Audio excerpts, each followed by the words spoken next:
The bad boy aimed his slingshot at the head of the girl across from him. Unexpectedly, just as she turned around, the boy seemed to lose control and aimed the slingshot at himself. What are you doing? I'm not doing it! Stop it, Jack! No one knew that the girl had developed this special ability because she secretly played with her mother's divination tools the night before, accidentally becoming friends with a ghost. Little did she know it was this very action that would ultimately destroy her family.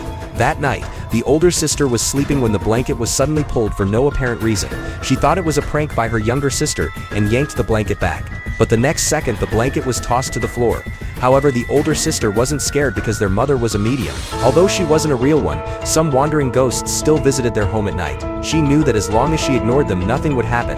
As expected, nothing happened after she fell asleep. But the next morning, a bank's overdue payment notice was stuck to the door. If the money wasn't paid, the house would be repossessed. It turned out they were renting the house and hadn't paid the mortgage.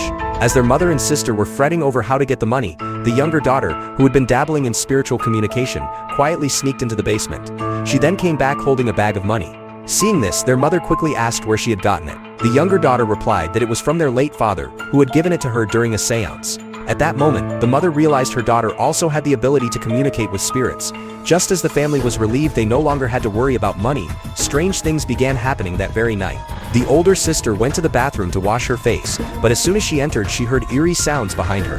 When she turned around, there was no one there. Puzzled, she suddenly felt her mouth sticking together and her eyes turning white. Luckily, it was just a dream, but it felt eerily real. Slowly, she got out of bed to check, only to see her younger sister writing something strange on the floor.